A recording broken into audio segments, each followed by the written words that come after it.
Hello, team. It is Mark Levinson here, talking to you about setting up your meets.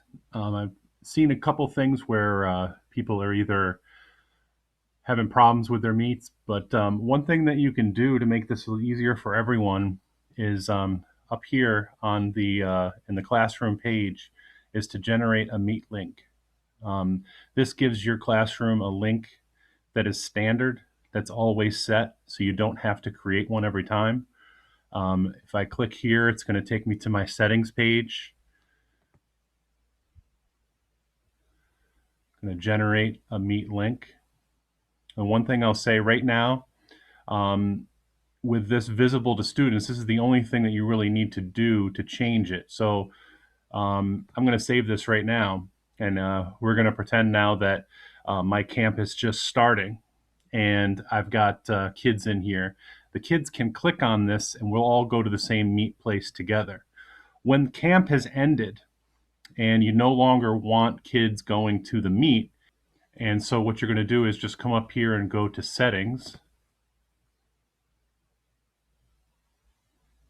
And in settings, when you're done with your camp and you no longer want kids meeting without you, you just slide this blue tab over to make it not visible for students. And now students cannot get to that meet until this is what the students won't even see the link there. If you logged in as a student, you wouldn't see anything up here. So when you come in the next day, or when you go to when the next time the camp meets, you can simply just go back to your settings and flip this switch back over to visible to students, and just keep doing that.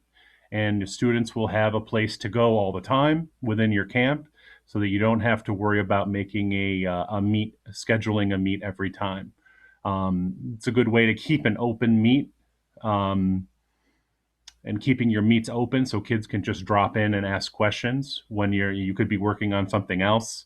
So I suggest doing that, making that meet accessible to students, and then shutting it off when your camp is over, so that we don't have students meeting without a teacher in the room, because that's going to only create problems. So it's up to you. If you want to keep creating meets outside of the classroom, that's perfectly fine. I just wanted to make something a little bit easier for you.